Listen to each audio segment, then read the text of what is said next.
so that the victims of Russia's illegal and unprovoked war are properly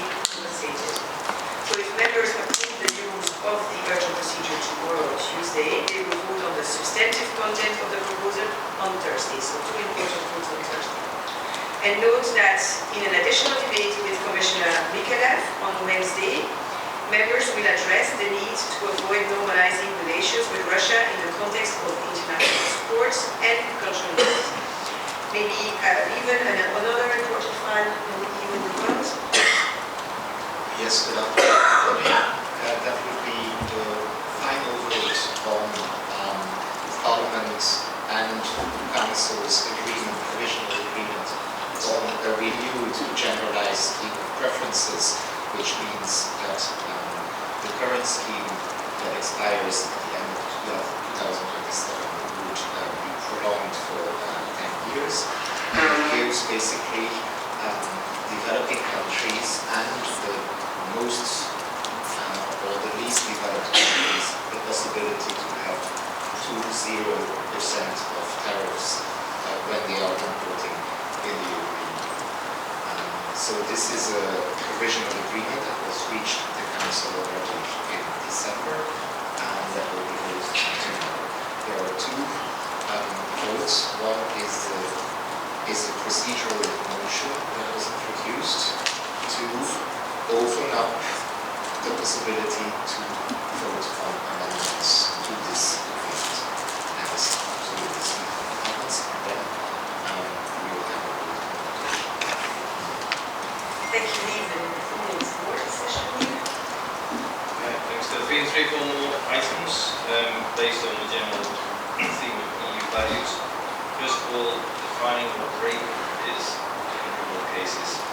As today, there will be a debate with Commissioner Lavie in the Parliament on an own initiative report calling on the Commission to propose legislation establishing a common definition of rape based on the absence of consent.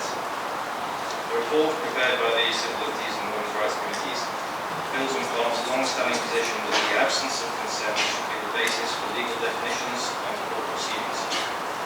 MEPs propose the Commission to propose legislation establishing an EU-wide definition of rape grounded in freely given, informed and revocable consent. Member States relying on force or violence-based definitions are asked to align their laws with international standards and ensure adequate support for victims.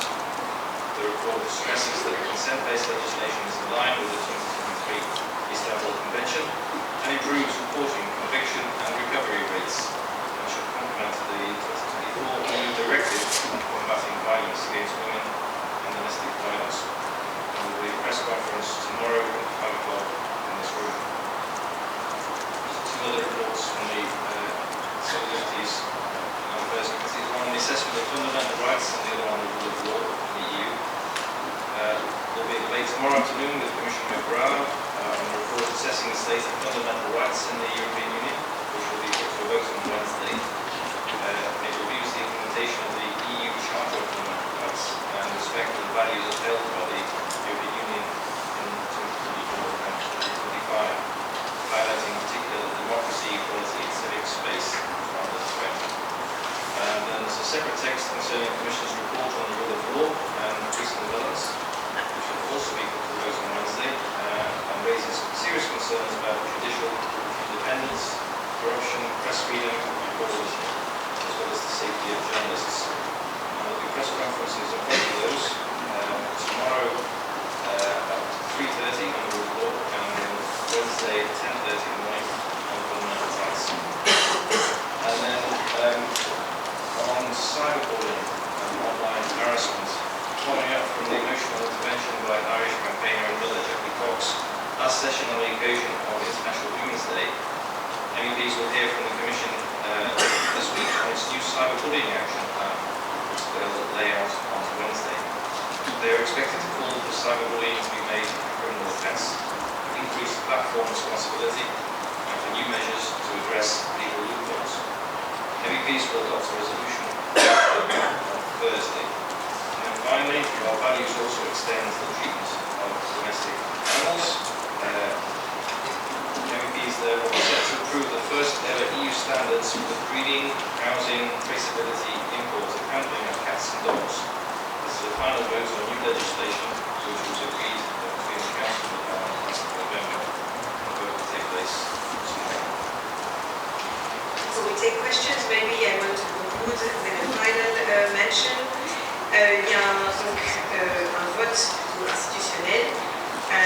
commission des affaires constitutionnelles ce soir et mercredi, donc si ça se passe bien, on approuve en plénière, le Parlement devrait conclure le processus législatif pour permettre aux députés européennes de déléguer leur vote en leur absence pendant la grossesse et après la naissance d'un enfant.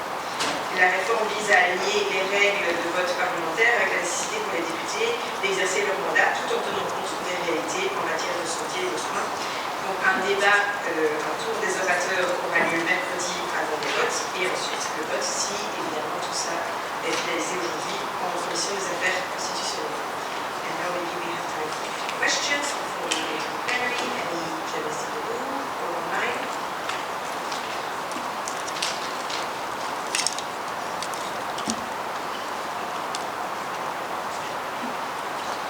I don't see any questions, so maybe everything is clear. If you have additional questions, don't forget that there is a newsletter that's available in all languages in the press room and online.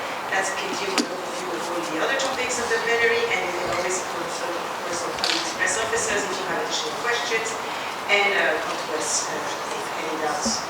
Thank you, and we wish you a very good session. Thank you.